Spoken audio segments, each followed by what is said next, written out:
guys, welcome back to the channel guys. We hope you're doing absolutely fine. आपने thumbnail में पढ़ ही लिया है, टाइटल में भी पढ़ लिया है, हमें मिल गया हमारा नेक्स्ट वीजा जो कि है स्पेन शेनिगन वीजा। इस वीडियो में हम आपको बताएंगे कि इस वीजा को लेने के लिए क्या प्रोसेस है, क्या डॉक्यूमेंट्स रिक्वायरमेंट है, क्या टाइमिंग है वीजा मिलने के लिए और क्या फीस है। तो शुरू करते हैं इस वीडियो को। तो सबसे मोस्ट इंपॉर्टेंटली क्या चीज होती है? डॉक्यूमेंट्स की हम बात करें तो मैंने फोन में ले रखी है। डॉक्यूमेंट स्टार्ट करने से पहले गाइस आपको बता देते हैं, इस वीजा के लिए हम स्पेसिफिकली स्पेन शेनिगन वीजा की बात कर रहे हैं। इस वीजा के लिए आपको वीएफएस से नहीं, बीएलएस इंटरनेशनल से अप्लाई करना पड़ता है। बीएलएस इंटरनेशनल वीएफएस की तरह ही है, जैसे वीएफएस ग्लोबल बहुत सारे वीजा हैंडल करता है, एम्बेसी भेजने से पहले आपके डॉक्यूमेंट्स कलेक्ट करता है। सिमिलरली बीएलएस इंटरनेशनल आपके डॉक्यूमेंट्स लेता है और स्पेन या फिर और भी इसकी कई सारी रिलेटेड कंट्रीज है जिसके डॉक्यूमेंट्स आगे एम्बेसी में भेजता है। तो हम सिर्फ स्पेन वीजा की बात करने वाले हैं, तो हम बीएलएस की बात करेंगे और उसी की वेबसाइट पे जो भी डॉक्यूमेंट लिस्ट है वो सारे उस पे देख के हम आपको बताएंगे। तो सबसे पहले स्टार्ट करते हैं। डॉक्यूमेंट लिस्ट में सबसे पहले आपका गाइस आता है पासपोर्ट, ऑब्वियसली जिसकी वैलिडिटी एटलीस्ट 6 मंथ्स होनी चाहिए। वैलिडिटी 6 मंथ्स होनी चाहिए। उसके बाद पासपोर्ट की front page and last page दोनों की कलर्ड कॉपी आपको देनी है। कलर्ड कॉपी हम इसलिए बोल रहे हैं, कई बार ब्लैक एंड व्हाइट एक्सेप्टेड नहीं होती, जिसमें डिटेल पेज होता है आपका। फ्रंट एंड लास्ट पेज दोनों देना है। उसके बाद आपको देनी है आपकी पासपोर्ट साइज फोटो, जो आपका इधर कहीं डायमेंशन आ रहे होंगे उस डायमेंशन की देनी है। अगर मैं स्पेसिफिकली बताऊं तो ये 3.5 सेंटीमीटर बाय 4.5 सेंटीमीटर की देनी है, जिसमें आपका फेस 80% होना चाहिए। और अगर आपने ग्लासेस पहन रखे हैं गाइस, तो ग्लासेस नहीं होने चाहिए। क्यों नहीं होने चाहिए? क्योंकि वो ग्लास वाले पिक एक्सेप्ट नहीं करते हैं। अगर आप ग्लास के साथ पिक क्लिक करा के लेके जाओगे तो वो आपको एट द मोमेंट बोलेंगे कि आप यहाँ पे विदाउट ग्लासेस पिक क्लिक कराओ और उसके एक्स्ट्रा चार्ज आपको पे करने पड़ेंगे। हमारे साथ यही हुआ था, क्योंकि जब मैं गया था तो मैं ग्लास वाली फोटो लेके गया था, तो हमें मना कर दिया था। तो एट द मोमेंट उन्होंने क्लिक किया था तो फोटो हो गई। फोटो के बाद अब हम आपके फाइनेंशियल डॉक्यूमेंट्स की बात करते हैं, जो आपके एम्प्लॉयमेंट की भी हो सकते हैं और बिजनेस के भी हो सकते हैं। स्टेप बाय स्टेप बताते हैं। सबसे पहले हम ऑफिस एम्प्लॉयज की बात कर रहे हैं, तो उसके लिए आपको अपॉइंटमेंट लेटर आपकी जॉब का, दूसरा आपकी सैलरी स्लिप्स एटलीस्ट 3 महीने की, ठीक है। तीसरा आपका एनओसी, नो ऑब्जेक्शन सर्टिफिकेट आपका चाहिए, ठीक है। इसमें चौथा आपकी 6 मंथ्स बैंक अकाउंट स्टेटमेंट चाहिए। तो ये 4 डॉक्यूमेंट्स आपके चाहिए। मैं सबसे पहले रिपीट कर देता हूँ, सैलरीड एम्प्लॉयज की बात कर रहा हूँ। Appointment letter, 3 month salary slips, आपका 6 मंथ्स बैंक स्टेटमेंट और आपका एनओसी, नो ऑब्जेक्शन सर्टिफिकेट, जिसमें आपका मेंशन हो आपकी कंपनी के थ्रू कि आप छुट्टियों पे जा रहे हैं और आप वापस जाके ज्वाइन करेंगे। नेक्स्ट हम स्टार्ट करते हैं बिजनेस वालों के लिए। बिजनेस के लिए आपका बिजनेस रजिस्ट्रेशन हो सकता है कोई भी, चाहे वो जीएसटी हो सकता है, चाहे वो एमएसएमई हो सकता है, या कोई भी फॉर्म में जो डॉक्यूमेंट आपका गवर्नमेंट से अप्रूव्ड हो आपका बिजनेस का। आपको बिजनेस में फिर उसके बाद आपको करंट बैंक अकाउंट की स्टेटमेंट लगानी है और अपने सेविंग्स अकाउंट की स्टेटमेंट लगानी है, दोनों 6 मंथ्स की। उसके बाद सैलरीड और बिजनेस दोनों के लिए आपको आईटीआर लगानी है। 2 साल की बोलते हैं, हमने 3 साल की लगाई थी। आईटीआर के बाद आपको स्पेसिफिकली अब क्या, जैसे अगर आप फ्रीलांसर हो, फ्रीलांसर में जैसे मैं फ्रीलांसर हूं, मेरा ना बिजनेस है ना मेरा एम्प्लॉयमेंट है, तो मैंने एमएसएमई लगाया था, जो मेरा बिजनेस है, जिस प्रोफाइल से मैं बिजनेस करता हूं गूगल से, तो वो मैंने एमएसएमई रजिस्ट्रेशन लगाया था और मैंने कवर लेटर में मेंशन किया था कि मैं फ्रीलांसर हूं, तो मेरे को इस बेस पे इनकम आती है, और जो मेरी इनकम आई थी वो पूरी सेविंग्स, और जहां से इनकम आती है वो पूरा मैंने मेंशन करके कवर लेटर के साथ अपने डॉक्यूमेंट्स के साथ अटैच करके दिया था। तो आप फ्रीलांसर हैं तो आप एमएसएमई या जो भी आपकी ट्रांजेक्शन होती है वो मेंशन करके आप लगाएं। उसके बाद फाइनेंशियल में आपका, मैंने क्रेडिट कार्ड की स्टेटमेंट्स भी लगाई थी और एफडी भी लगाई थी। आप वो भी लगा सकते हैं, मैंडेटरी नहीं है, लेकिन आपका एज एन एड ऑन हो जाता है, जिससे आपकी प्रोफाइल स्ट्रांग बनती है। उसके बाद अब आते हैं मेन डॉक्यूमेंट्स। कवर लेटर आपको पता है हर वीजा में इंपॉर्टेंट होता ही है। उसमें आपको सारी चीजें मेंशन करनी है, आप कहाँ जा रहे हैं, आप क्या करते हैं, आपका क्या नाम है, कहाँ रहते हैं, पासपोर्ट डिटेल्स, बेसिक एक आइटनरी भी आपको देनी पड़ती है। उस आइटनरी में आपको ये बताना होता है कि आप कहाँ कहाँ जाएंगे, कितने दिन के लिए जाएंगे और आप कब वापस आ रहे हैं। आइटनरी आपको एक बेसिक बतानी है। शेनिगन वीजा में अगर आपको आइडिया नहीं है तो मैं बता देता हूँ, शेनिगन वीजा में आपको एक स्पेसिफिक आइटनरी बना के देनी होती है अपार्ट फ्रॉम कवर लेटर। ये जापान वीजा की तरह सिमिलर है। आप छोटी सी आइटनरी जैसे सिटीज मेंशन कर सकते हो कवर लेटर में, बट सारी आइटनरी मत देना, हौच पौच हो जाएगा। Make it as simple as clean as possible. और अलग से आपको आइटनरी देनी है। उसमें भी आपको हेल्प चाहिए, हम हेल्प करेंगे, कमेंट डाउन कर सकते हो, आप ईमेल कर सकते हो हमें, अदरवाइज आपको गूगल पे कहीं भी मिल जाएगी। तो कवर लेटर हो गया, आपको आइटनरी देनी है। उसके बाद आपकी आती है dummy flight tickets and dummy hotel bookings. Dummy क्यों? क्योंकि आपका वीजा की शॉर्टी तो आपको होती नहीं है कि वीजा आएगा ही आएगा। अगर आप कंफर्म फ्लाइट टिकट और होटल कर देंगे तो आपके पैसे वेस्ट भी हो सकते हैं। इससे बेस्ट है आप सेफर साइड के लिए डमी टिकट करें। हमने डमी टिकट्स की थी dummytickets.com वेबसाइट से, हमारा कोई स्पॉन्सर वगैरह नहीं है, लेकिन हम इसलिए बता रहे हैं बिकॉज ऑब्वियसली शेनिगन वीजा का हमें शॉर्टी नहीं थी, हमें मिलेगा, बट थैंकफुली वो मिला। लेकिन आप कहीं भी वीजा की लगा रहे हो, डमी टिकट्स कहीं की भी वीजा के लिए चलती है, आराम से चलती है, ऐसा कोई जरूरी नहीं है आपको पेड ही लगानी है। तो और होटल बुकिंग्स आपको booking.com पे पे लेटर आप लगा सकते हो। तो ये दोनों आपका डमी टिकट होटल बुकिंग का हो गया। नेक्स्ट डॉक्यूमेंट जो आपका होता है वो होता है आपका travel insurance. Travel insurance Schengen visa में मैंडेटरी है, ये इनकी वेबसाइट पे भी लिखा गया है और ये आपको लगाना ही लगाना है। कोई भी पॉलिसी बाजार वेबसाइट या वैसी कुछ भी वेबसाइट पे जाके आप ट्रैवल इंश्योरेंस ले सकते हैं। जितने दिन के लिए जा रहे हैं आपको बस दिन मेंशन करना है, कहाँ जा रहे हैं वो मेंशन करना है, कौन जा रहा है वो मेंशन करना है। आपका इजीली 1000-1500 रुपए का 2 बंदों का मिल जाएगा आराम से, सिंगल बंदों का 600-700 रुपए का भी मिल जाता है। तो ये आपके मेन डॉक्यूमेंट्स हो गए हैं, सारा हमने कवर कर दिया है। अब एडिशनल डॉक्यूमेंट्स की अगर हम बात करें, अगर आप कपल हो, कपल में मैरिड कपल हो और अगर आपके पासपोर्ट में नेम मेंशन है तो आपको मैरिज सर्टिफिकेट की जरूरत नहीं है। बट हमारे केस में क्या था, हमारे पासपोर्ट पे हम दोनों का नाम मेंशन नहीं है, तो इसलिए हम मैरिज सर्टिफिकेट लगाते हैं as a proof. So marriage certificate लगाने से क्या होता है, हमारी क्रेडिबिलिटी बन जाती है कि हम हस्बैंड वाइफ है, तो उन्हें पता चलता है कि ये दोनों हस्बैंड वाइफ है और एज अ हस्बैंड इन्हें स्पॉन्सर कर रहा है। नेक्स्ट चीज जो आती है एडिशनल डॉक्यूमेंट्स में वो ये आती है स्पॉन्सरशिप लेटर।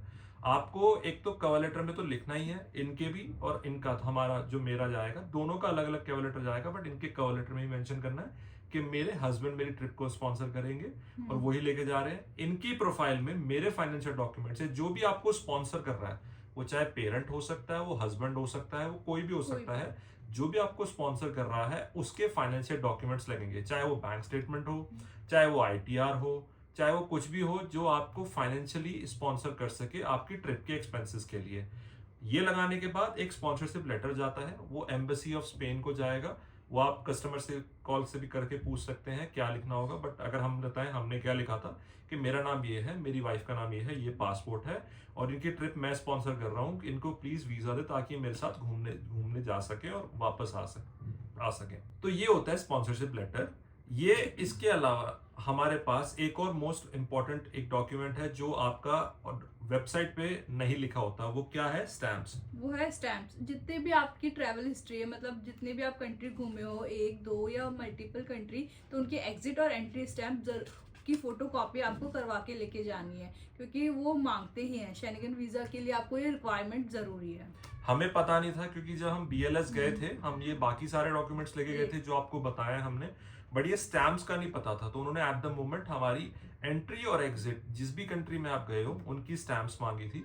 तो अगर आप शेनिगन वीजा अप्लाई कर रहे हो कोई भी, चाहे आप स्विट्जरलैंड एम्बेसी से, चाहे आप फ्रांस एम्बेसी से, इटली से या स्पेन से, हम आपको रेकमेंड करेंगे कि आप एटलीस्ट ये पहले से लेके जाएं ताकि आपका टाइम और मनी दोनों बचे। ऑब्वियसली इसलिए बोला जाता है शेनिगन कंट्री में आपकी ट्रैवल हिस्ट्री देखी जाती है, वो इसलिए देखी जाती है क्योंकि आपका फिर वो स्टैम्प्स देखते हैं आप कहाँ कहाँ जा चुके हो, कितनी बार जा चुके हो। नेक्स्ट इंपॉर्टेंट जो एक चीज आती है वो आती है हमारा कि हमें 2 दिन में मिला वीजा है गाइस, सिर्फ लिटरली एग्जैक्टली 2 दिन में मिला है। हमें उम्मीद भी नहीं थी कि हमें इतनी जल्दी मिल जाएगा, हमें वीजा की उम्मीद नहीं थी, बड़े 2 दिन में मिला है। और 2 दिन में कैसे मिला है ये स्पेसिफिकली अगर हम बताएं, हमारी शायद प्रोफाइल स्ट्रांग थी। दूसरा, जैसे हमने मंडे को फाइल दी थी, मंडे को फाइल देके हम आ गए थे, ट्यूसडे को मेरे पे कॉल आई थी, उन्होंने बोला नहीं था किसी ने भी BLS वालों ने कि इंटरव्यू होता है या नहीं होता, मैंने पूछा भी था, वो मना कर रहे थे, बट उनको इंटरव्यू कॉल आई थी मेरे को एम्बेसी से, एम्बेसी ऑफ स्पेन दिल्ली से। उन्होंने सारी बात की कि आपका नाम ये वो कंफर्मेशन करके आप कहाँ जा रहे हो, कितने दिन के लिए जा रहे हो, प्रॉपर आइटनरी जो मैंने दी थी। तो ये चीज याद रखना गाइस। नेक्स्ट डे हमारे पास इंटरव्यू कॉल आई थी ट्यूसडे को, तो उन्होंने सबसे पहले मेरे से पूछा कि आप कहाँ जा रहे हो, किस लिए जा रहे हो, आप क्या करते हो, और मोस्ट इम्पोर्टेंटली आपकी आइटनरी इधर बहुत बड़ा रोल प्ले करती है। अगर आप स्पेन से या किसी भी कंट्री से वीज़ा अप्लाई कर रहे हो तो आपके जो ज़्यादा दिन है आप कहाँ स्टे कर रहे हो वो उसी कंट्री से होने चाहिए जहाँ से आप वीज़ा अप्लाई कर रहे हो। जैसे हम स्पेन में से वीज़ा अप्लाई कर रहे थे तो हमने अपने ज़्यादा दिन का स्टे स्पेन में ही दिखाया था। ये या फिर या तो आपका एंट्री पॉइंट जो होना चाहिए वो उसी कंट्री से होना चाहिए जिस वीजा के लिए आप अप्लाई कर रहे हो। तो ये सारी चीजें हमसे कॉल पे पूछी गई थी इंटरव्यू पे। और इंटरव्यू वाली ने एक और चीज पूछी थी कि आप कहाँ जा रहे हो, उन्होंने आइटनरी भी हमसे कंफर्म की थी। तो मेक श्योर आप जो पेज पे आइटनरी दे रहे हो उनको सॉफ्ट कॉपी पे गाइस या हार्ड कॉपी पे, वो आपको याद होनी चाहिए। ऐसा नहीं आप कहीं से भी गूगल से डाउनलोड करके लिख दो और फिर आपको याद ना हो कि आप कैसे कैसे क्या जा रहे हो। वो सारी ये चीजें इंटरव्यू वाली क्रॉस चेक किया था मेरे से, हमें याद थी और लकीली हम कंप्यूटर में बैठे हुए थे तो मैंने तुरंत खोल के बता दिया था। तो मेक श्योर आपको याद होना चाहिए आप कहाँ कहाँ जा रहे हो, कितने शहर जा रहे हो, कितने दिन के लिए जा रहे हो। और फिर उन्होंने पूछा था कि हम कितना ट्रैवल करते हैं, कितना फ्रीक्वेंटली ट्रैवल करते हैं, मेरा सोर्स ऑफ इनकम क्या है। और फिर ये सारी चीज़ें मैंने बताई। फिर मैंने बताया कि हम साल में 2 बार ट्रैवल करते हैं। तो उन्होंने हर एक, जब भी हम गए हैं उस ट्रिप की हमारी डिटेल पूछी। और डिटेल पूछने के बाद लगभग आधे घंटे की कॉल थी ये। उसके बाद उन्होंने बोल दिया कि ठीक है। उन्होंने कुछ नहीं बताया आपका रिजल्ट फेवर में आएगा नहीं आएगा, जस्ट कॉल डिस्कनेक्ट कर दिया। और within after I think within 1 hour उनके कॉल कटने के बाद हम पे मैसेज आ गया था, you can collect your passport. तो हमें तो यही लगा कि हमारा वीजा शायद रिजेक्ट हो गया है, क्योंकि इतना जल्दी कोई रिजल्ट नहीं आता। जब हमने डॉक्यूमेंट्स दिए थे तो उन्होंने बोला था कि आपको 10 से 15 दिन का टाइम लगेगा एटलीस्ट आपका वीजा आने में। बट नेक्स्ट डे रिजल्ट पता चल गया था, काइंड ऑफ रिजल्ट भी नहीं तो मैसेज आ गया था। तो वेंसडे पहुंचे, वेंसडे पासपोर्ट कलेक्ट किया, खोल के देखा वहीं पे एम्बेसी पे हमारा वीजा लग चुका था स्पेन का। सो ये पूरा प्रोसेस था हमारा। इसमें लास्ट हमारी जो फीस आती है वीजा की, कितनी फीस है ये और बता देते हैं। वीजा की फीस है आपकी 8,000 रुपीज, 8,016 समथिंग रुपीज। और आपकी जो BLS इंटरनेशनल की फीस है वो है 1,500 रुपए, लगभग 9,500 रुपीज का आपका वीजा आता है पर पर्सन। इसमें सारी चीजें इंक्लूडेड होती है। और नेक्स्ट अपॉइंटमेंट्स कैसे बुक करते हैं, पूरा क्या फिलअप करना पड़ता है डॉक्यूमेंट में, वो मैं आपको लेके चलता हूँ स्क्रीन पे। ओके, तो सबसे पहले आपको कोई भी एक ब्राउज़र पे आ जाना है। उसके बाद आपने टाइप करना है BLS इंटरनेशनल, वेबसाइट को ओपन करना है एंड देन यहाँ पर आपको सबसे पहले डालना है आप कहाँ से अप्लाई कर रहे हो। ऑब्वियसली इंडिया से, कौन सी कंट्री के लिए, तो हम स्पेन चूज़ करेंगे और यहाँ पर गो करेंगे। देन इसके बाद यहाँ पर आपके पास, इसको बंद करके आपके पास नीचे आप स्क्रॉल करेंगे, know your visa type, book appointment, visit centre, हम बुक अपॉइंटमेंट करेंगे। जैसे ही आप करोगे तो आपके सामने ये खुल के आ जाएगा। यहाँ आपको पहले रजिस्टर करना होगा अपना अकाउंट, तो हम करेंगे create an account, I agree पे क्लिक करेंगे। देन इसके बाद भी I have read the instruction, उसके बाद सरनेम, उसके बाद मेन गिवन नेम, देन इसके बाद अगर लास्ट नेम है तो ठीक है, वरना आप छोड़ सकते हैं। देन इसके बाद आपका डेट ऑफ बर्थ, आपका जो भी है डेट ऑफ बर्थ वो चूज़ कर लीजिए। यहाँ पर डेट ऑफ बर्थ के बाद आपका पासपोर्ट टाइप, हम ऑर्डनरी सेलेक्ट करेंगे। पासपोर्ट इशूड कंट्री हम इंडिया सेलेक्ट करेंगे। पासपोर्ट नंबर, इसके बाद पासपोर्ट इशू डेट, आपका जो भी इशूइंग डेट है पासपोर्ट की वो आप अप्लाई कर सकते हो। पासपोर्ट एक्सपायरी डेट, आपका कब एक्सपायर होगा, आपके पासपोर्ट पे डिटेल्स मेंशन होती है तो आप उसको देख के ये फिलअप कर सकते हैं। Passport issue place new Delhi. Mobile number, आप अपना मोबाइल नंबर यहाँ डाल सकते हैं। देन इसके बाद अपना email address, email address make sure आप करेक्ट वाला डालें, बिकॉज उस पर आपका कोड एंड वेरिफिकेशन के लिए ईमेल्स आएंगे, तो वो डाल के आप वेरीफाई पे क्लिक करें। वेरीफाई के बाद आपके पास ये नंबर बोलेगा, इस पर जो नंबर है जहाँ जहाँ है इस पर क्लिक कर लीजिए और आप सबमिट।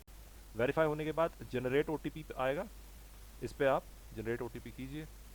आपकी ईमेल पे OTP आया होगा तो इस ईमेल से OTP आप मेंशन कर दीजिए इस पर। सबमिट करने के बाद आपका अकाउंट बन चुका है, तो आपको लॉगिन पेज पे दोबारा जाना पड़ेगा। यहाँ पर पासवर्ड के लिए आपके पास ईमेल पे एक और ईमेल आया होगा जिसमें आपको एक कोड दिया होगा, उस कोड को इस पासवर्ड के अंदर फिलअप करें। वेरीफाई, देन अगेन वो नंबर जो यहाँ पर दिख रहा है उसको सिलेक्ट करके आप सबमिट सिलेक्शन पे क्लिक करें, लॉगिन पे क्लिक करें। यहाँ पर अब आपका करंट पासवर्ड चूज करने को कह रहा है। करंट पासवर्ड पे आपको वो जो कोड अभी आया है वही डालना है। अपडेट पासवर्ड करें। ये देख सकते हैं आपके पास आप जो ईमेल आया है वो इस तरीके से आया होगा, I have read and understood, continue to site. अब यहाँ पर बुक नाउ पे क्लिक करें, वेरीफाई सिलेक्शन,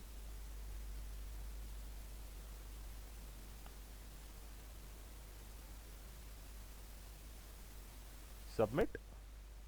अब यहाँ पर आपके पास ये आपसे डिटेल्स मांग रहा है, वो डिटेल्स आपको मेंशन करनी है। यहाँ पर इंडिविजुअल के लिए हम अप्लाई कर रहे हैं। पासपोर्ट कहाँ इशू हुआ है, तो दिल्ली सिलेक्ट करें। करंट रेजिडेंस आपका दिल्ली है, तो दिल्ली सिलेक्ट करें। Duration of stay at current residence more than 6 months. Location आपका जहाँ से भी है वहाँ की लोकेशन डालें। वीज़ा टाइप हमें शेंगन वीज़ा चाहिए। वीज़ा सब टाइप हमें टूरिस्ट वीज़ा चाहिए, एंड देन सबमिट पे क्लिक करें। आपके पास ये आ गया, please note down the below address and you have to visit the address for the visa submission. तो यहाँ पर आपको जाना है, इसको आप नोट डाउन कर सकते हैं, स्क्रीनशॉट ले सकते हैं। ओके करें। देन आपको यहाँ पर अपनी डिटेल्स डालनी है। यहाँ ऑलरेडी डिटेल्स फिलअप हो रखी है, तो आपको अपॉइंटमेंट डेट, तो जो भी आपकी लेटेस्ट डेट आपको अवेलेबल होगी आपकी सिटी में वो आपको दिख जाएगी। जैसे हमारे यहाँ इस वीक में नेक्स्ट वीक में सारी डेट्स हैं, तो मैं कोई भी पिक कर लेता हूँ। Let's say Wednesday. Time slot कौन सा बुक करना है आपको, तो आप टाइम स्लॉट ले सकते हैं सुबह का या दोपहर का। मैं 9:30 to 9:45 कर देता हूँ। कंट्री कोड आपका फ़ोन नंबर डालना है इधर, ऑलरेडी मेंशन है। ईमेल मेंशन है। गेट वेरिफिकेशन कोड,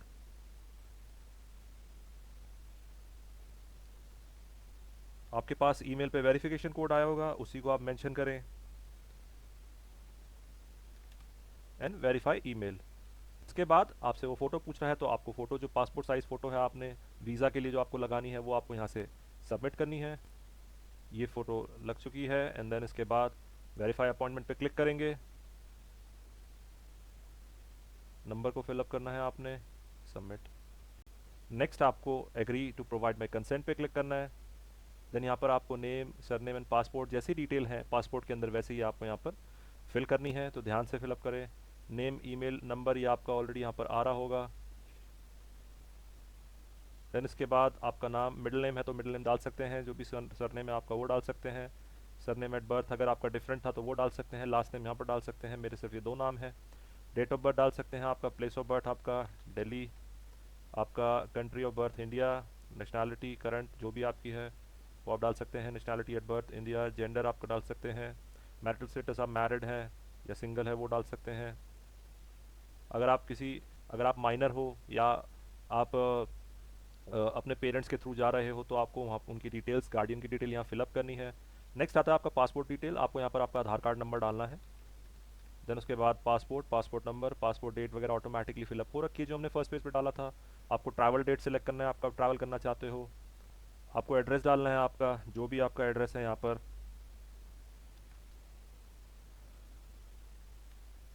अपना कंट्री सिलेक्ट करना है, सिटी सिलेक्ट करना है आपका एरिया कोड आपको सिलेक्ट करना है। कॉन्टैक्ट नंबर यहाँ पे, कि अगर आप किसी और कंट्री में रहते हैं तो वहाँ उसके केस में आपको यहाँ पर क्लिक करके फिलअप करना होगा डिटेल्स। एम्प्लॉयर डिटेल्स, अगर आप जो भी आपका एम्प्लॉयर डिटेल है उसकी आप डिटेल यहाँ फिलअप कर सकते हैं। आप क्या काम करते हैं, अगर आप जॉब करते हैं तो कंपनी की डिटेल्स, बिजनेस करते हैं तो बिजनेस की डिटेल्स, वहाँ का एड्रेस, ये सारी चीज़ें आपको मेंशन करनी है। देन इसके बाद आप ट्रैवल इन्फॉर्मेशन, आप पर्पस ऑफ जर्नी, ऑब्वियसली हम अपना टूरिस्ट सेलेक्ट करेंगे।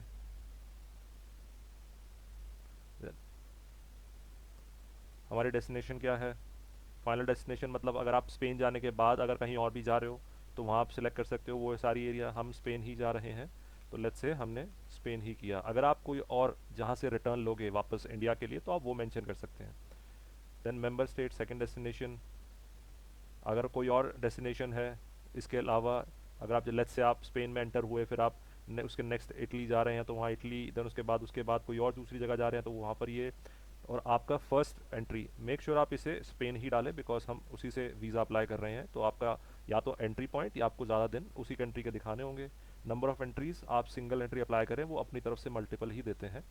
इंटेंडेंट स्टे ऑफ ड्यूरेशन 10 से 15 दिन का ही रखें आप, आई वुड रिकमेंड, इससे ज़्यादा ना रखें क्योंकि स्टार्टिंग में कम दिन का ही दिखाएंगे तो उन्हें आपको देने में वीज़ा आसानी रहेगी। अगर आपके पास पहले शेंगन वीज़ा है तो उसकी डिटेल यहाँ डालें। फिंगरप्रिंट अगर आपने कभी भी दिया है शेंगन वीज़ा के लिए तो आप यहाँ रख सकते हैं और डेट फिंगरप्रिंट का बता सकते हैं। उसके बाद आपका entry permit for the final country of destination, अगर फाइनल डेस्टिनेशन का अगर आपके पास वीज़ा अलग से है तो भी आप उसकी डिटेल यहाँ पर डाल सकते हैं। नेक्स्ट इसके बाद आता है डिटेल्स ऑफ इनवाइटिंग पर्सन, अगर कोई आपको इनवाइट कर रहा है तो उसकी डाल सकते हैं, अदरवाइज़ आप इसको इग्नोर कर सकते हैं।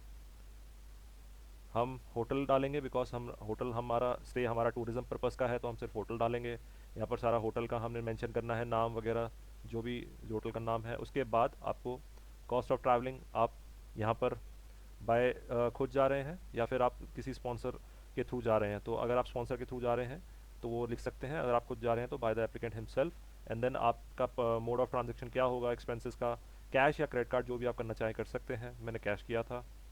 And personal data of family member who in the इधर, अगर आपका यूरोप वगैरह साइड में कोई रहता है तो आप अप्लाई कर सकते हैं और उनका रिलेशनशिप यहाँ बता सकते हैं, अदरवाइज इग्नोर कर सकते हैं। फिर हम सबमिट पे क्लिक करेंगे। सो नेक्स्ट करने के बाद आपका पेमेंट का ऑप्शन आ जाएगा। आप देख सकते हैं 1500 रुपीज़ BLS की फ़ीस है। आप यहाँ पर सिलेक्ट करके पेमेंट करके आपका अपॉइंटमेंट लेके जा सकते हैं एंड अपने documents with along with the passport submit कर सकते हैं वीज़ा के लिए। देखा आपने कितना इजी प्रोसेस था शेंगन वीज़ा के रिगार्डिंग। अगर आपके कोई भी डाउट्स हो, क्वेश्चंस हो, तो आप हमें कमेंट कर सकते हैं, हमें इंस्टा पे फॉलो कर सकते हैं, या हमें ईमेल भी कर सकते हैं, बिकॉज इंस्टाग्राम पे और ईमेल पे हम फ्रीक्वेंटली आपका रिप्लाई करेंगे ही करेंगे। इंस्टा पे आप हमें फॉलो भी कर सकते हैं रेगुलर अपडेट्स के लिए। सो विद दैट सेड, अगर गाइस ये वीडियो आपको इन्फॉर्मेटिव लगा हो तो प्लीज इस वीडियो को लाइक करना, चैनल को सब्सक्राइब करना, हमें सपोर्ट करने के लिए, क्योंकि हम नए हैं। और इस वीडियो को किसी के साथ शेयर जरूर करना। सो विद दैट सेड, आपसे मिलते हैं अगली वीडियो में। तब तक के लिए bye bye, take care and keep travelling guys.